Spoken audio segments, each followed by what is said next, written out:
सभी बच्चों को नमस्ते। कैसे हैं सभी लोग? तो बच्चों, इसी सीरीज को कंटिन्यू करते हुए अपना नेक्स्ट JS4 आपके सामने है। ये मोमेंट ऑफ इनर्शिया पे मैंने एक क्वेश्चन पिक किया है।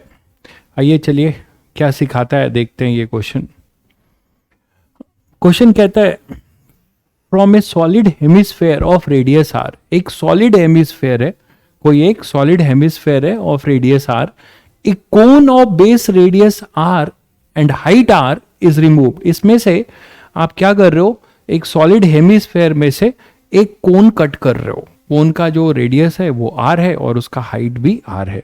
तो आपने इतना कोन कट कर दिया। इसका मतलब जो रेसिडुअल बॉडी होगी, रेसिडुअल का मतलब कट होने के बाद जो रिमेनिंग बॉडी बचेगी वो ये शेडेड पोर्शन बचेगा। ये एक शेडेड पोर्शन जो है केवल वही बचेगा। फिर इनका कहना है कि the moment of inertia of the remaining body about an axis B B dash. आपको दिख रहा है ये एक्सिस बी बी डैश है ना, ये एक्सिस है आपकी, एक्स एक्सिस के अलॉन्ग है ये बी बी डैश, और जो सेंटर से पास हो रहा है, सेंटर ऑफ हेमिस्फेयर से पास हो रहा है। इसके अबाउट जो रिमेनिंग बॉडी है, इसका ध्यान दीजिएगा, क्वेश्चन में ये कहता है कि जो ये रिमेनिंग बॉडी है, ये जो रिमेनिंग बॉडी है, ये जो रिमेनिंग बॉडी है, इसका मोमेंट ऑफ इनर्शिया वो आई नॉट है। किसके about? I B B dash के लॉन्ग इसका जो मोमेंट ऑफ इनर्शिया है वो आई नॉट है। I1 is the moment of inertia of a dash, और I1 जो है इसका मोमेंट ऑफ इनर्शिया है रेसिडुअल बॉडी का इस एक्सिस के अबाउट, जो बी बी डैश एक्सिस के पैरेलल नजर आती है आपको, ठीक है। And I2 is moment of inertia about an axis perpendicular to B B dash. तो परपेंडिकुलर का मतलब समझते हैं, ये हेमिस्फेयर है, ये वाली एक्सिस है ना, परपेंडिकुलर का मतलब ये वाली एक्सिस के अबाउट जो है वो I2 है। इस रिमेनिंग बॉडी का moment of inertia Z axis के अबाउट, एक तरीके से जेड एक्सिस के अबाउट जो है वो I2 है, और x axis B B dash के पैरेलल वाली एक्सिस के अबाउट I1 है, और इसके अबाउट आई नॉट है। तो हमें इनके बीच में रिलेशन बताना है कि I1 और I2 क्या होंगे आई नॉट के टर्म्स में। ये क्वेश्चन है। अब इस क्वेश्चन में सभी बच्चों को इतना तो चमक रहा होगा कि पैरेलल एक्सिस थ्योरम का कुछ फीलिंग आ रहा है बच्चों। बट अगर कोई बच्चा जल्दीबाजी करता है तो वो क्या करेगा, तुरंत यहां से यहां पैरेलल एक्सिस थ्योरम लगा देगा। ऐसा होता है, मतलब हालांकि इस स्टेज पे जो बच्चा अभी काम कर रहा होगा वो ऐसी ब्लंडर नहीं करेगा, फिर भी बहुत बच्चों के चांसेस हो सकते हैं कि सर पैरेलल एक्सिस लगा दें। भाई पैरेलल एक्सिस आप सभी को पता है, जब आप लगाते हो तो सेंटर और I COM plus M into R perpendicular square, मतलब जो भी आपकी बॉडी का अगर सेंटर ऑफ मास वाली एक्सिस के अबाउट मोमेंट ऑफ इनर्शिया पता है तो आप ऐसे एक्सिस के अबाउट निकाल सकते हो जो सेंटर ऑफ मास के एक्सिस के पैरेलल हो। इसका मतलब सबसे पहले हमें इसका सेंटर ऑफ मास लोकेट करना पड़ेगा और वहां से एक ऐसी एक्सिस एज्यूम करनी पड़ेगी जो बी बी डैश के पैरेलल है। तो यहां 2 बार पैरेलल एक्सिस थ्योरम लगने की संभावना नजर आ रही है कि एक ICOM ये हमें पता नहीं है, बट इसके पैरेलल वाली एक्सिस आई बी बी डैश के अबाउट हमें आई नॉट पता है। तो हम इस आई नॉट और इस ICOM में पैरेलल एक्सिस लगाकर ICOM निकालेंगे, और एक बार ICOM आ जाएगा बच्चों तो फिर IA डैश का ICOM के साथ हम पैरेलल एक्सिस थ्योरम फिर लगाएंगे। तो that is the basic approach. इसमें छुपा हुआ है एक और क्वेश्चन कि हमें पहले रेसिडुअल बॉडी का सेंटर ऑफ मास लोकेट करना। इसको लोकेट करने के लिए आपको कुछ इंफॉर्मेशन पता होना चाहिए, और शायद इतना मैं आशा कर सकता हूं कि इस स्टेज में ये बेसिक फॉर्मूला सभी को आता है कि अपना जो सॉलिड हेमिस्फेयर है, जो अपना सॉलिड हेमिस्फेयर है बच्चों, इसका मोमेंट ऑफ इनर्शिया, सॉरी, इसका जो सेंटर ऑफ मास का लोकेशन है वो 3r/8 पे होता है। 3r/8 पे ये हमारा सेंटर ऑफ मास होगा सॉलिड हेमिस्फेयर का। ये तो सबको क्लियर होगा। सॉलिड हेमिस्फेयर का, ठीक है। तो सॉलिड हेमिस्फेयर का हमारे पास ये होता है। इसके मास को अगर हम m मान लें, मास नहीं दिया है, रोड इसकी डेंसिटी मान लेते हैं। अच्छा, इसमें आपने जो कट किया है वो एक कोन कट किया है, इसमें जो आपने कट किया है वो एक कोन कट किया है ना, कोन कट किया है, ठीक है।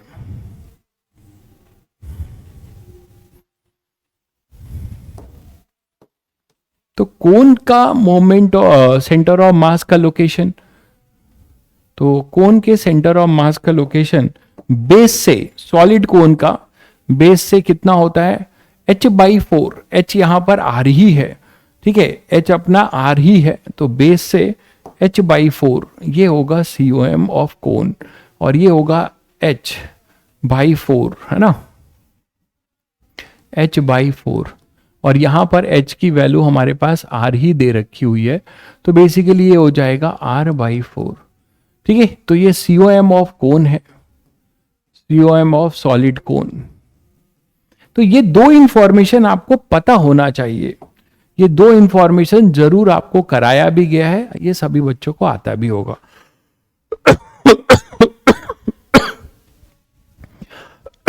सॉरी।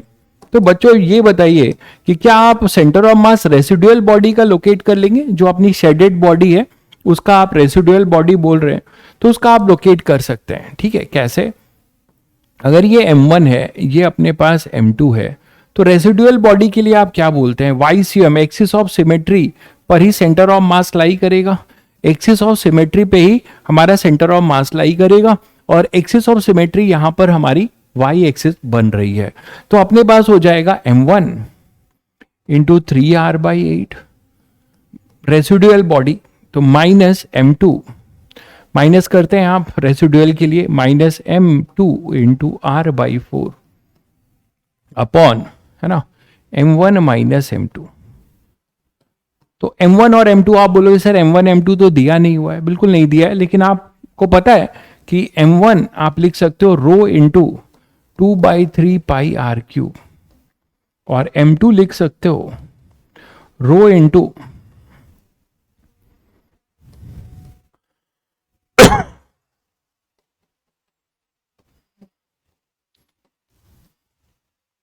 ठीक है, तो रो इंटू वॉल्यूम 1/3 पाई r²3। तो यहां से आप अगर आप करोगे तो देखो रो और रो कैंसिल होगा, यहां से एक रिलेशन भी निकाल पा रहे हो कि यहां से 2/3 है, तो एक तरीके से M1, इन दोनों से आप देख पा रहे हो कि M1 is equal to 2M2, M1 is equal to 2M2 दिख रहा होगा बच्चों सभी को, पाई r³ रो 3 और ट्वाइस, तो M1 is equal to 2M2। तो आप यहां से M1 equal to 2M2 put करेंगे, तो यहाँ पे हमारे पास तो 1 आ जाएगा, और यहाँ से अपना M2 कैंसिल हो जाएगा, और यहाँ पर 2 आ जाएगा, तो फाइनली मिलता है 3r/4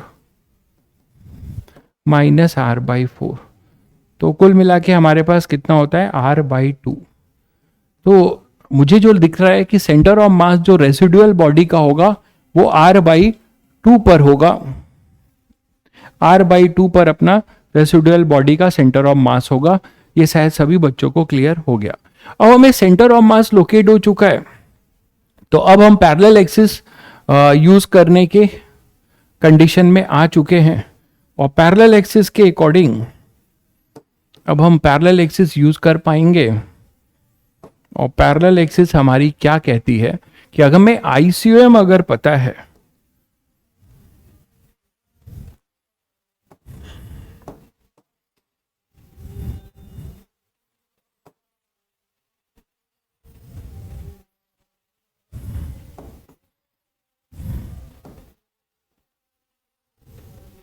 चलिए मान लीजिए, तो ये अपने पास ICOM बच्चों अब पता है हमें, ICOM अपना कहां पर है, ICOM अपना यहां पर है r/2 पे, तो ICOM अपना r/2 पे है, और किसका ICOM, रेसिडुअल बॉडी का। ये जो अपनी रेसिडुअल बॉडी है इसका ICOM हमें पता है, तो रेसिडुअल बॉडी का सेंटर ऑफ मास हमें पता है, ये COM, ठीक है। अच्छा ये देखो कि आपको ये दे रखा हुआ था, इसके अबाउट I0 दे रखा हुआ था, इस रेसिडुअल बॉडी का I0 दे रखा था। तो अगर हम सेंटर ऑफ मास वाली एक्सिस की बात करें बच्चों, तो यहां पे आप पैरेलल एक्सिस थ्योरम बहुत आसानी से लगाया जा सकता है और आप यहां से आईसीएम निकाल सकते हो, है ना, आप यहां से आईसीएम निकाल सकते हो। तो bye parallel axis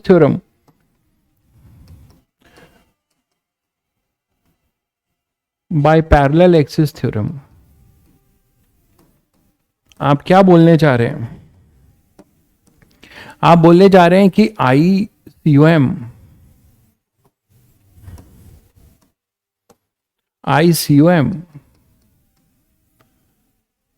plus residual का सेंटर ऑफ मास, रेसिडुअल का सेंटर ऑफ मास कितना हो जाएगा बच्चों? 2m में से m माइनस किया तो आपका m ही बचेगा, तो m इंटू r/2 का whole square that is equal to I naught, that is equal to I naught, that is equal to I naught, that is equal to I not.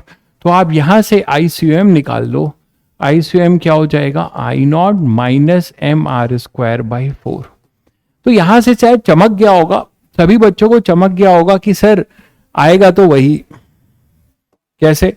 आपको आई इसके about पूछा है, ए के about, A dash के about, तो फिर जब parallel axis theorem लगाओगे तो ये डिस्टेंस तो बच्चों फिर से यही मिलती है ना, r/2। अरे फिर से हमें r/2 ही मिलता है ना यार, बताओ, r/2 ही मिल रहा है हमें। देखो तो अगर आप आई ए डैश, तो अगेन पैरेलल एक्सिस थ्योरम लगा रहे हो, तो आई ए डैश को आप लिख सकते हो आईसीयूएम प्लस m इंटू r/2 का होल स्क्वायर, और यहां से आईसीयूएम पुट करोगे बच्चों तो आपको आई नॉट ही मिलता है। मतलब I A dash is equal to I naught, I A dash is equal to I naught. तो आई ए डैश की वैल्यू जो है आई नॉट के बराबर ही होगी। मतलब जो इस रेसिडुअल बॉडी का मोमेंट ऑफ इनर्शिया इस बी डैश के अबाउट था, वही अपना ए डैश के अबाउट भी आएगा बच्चों, वही अपना ए डैश के अबाउट भी आएगा। ये क्लियर है? अच्छा, अब इन्होंने बोला है कि अच्छा ये बता दो कि z एक्सिस के अबाउट, एक ऐसी एक्सिस जो इसके सेंटर ऑफ हेमिस्फीयर से पास हो रही है और इसके परपेंडिकुलर है। तो आप मुझे बताओ कि moment of inertia is basically not depends on the shape, it only depends on the mass distribution. ये सभी बच्चों को पता होगा। तो आप मुझे अगर इसको थोड़ा मैं ऐसे बनाऊं तो मैं ज्यादा समझ में आएगा कि जो बच्चों बी डैश के अबाउट इसका मास डिस्ट्रीब्यूशन है, इस पूरे सिस्टम का जो बी डैश के अबाउट मास डिस्ट्रीब्यूशन है, क्या हम बोल सकते हैं कि वही मास डिस्ट्रीब्यूशन बच्चों हमारा इसके अबाउट होगा? मतलब इसके अबाउट होगा, जो z एक्सिस के अबाउट सेम मास डिस्ट्रीब्यूशन होगा। इस रेसिडुअल बॉडी का जो मास डिस्ट्रीब्यूशन है,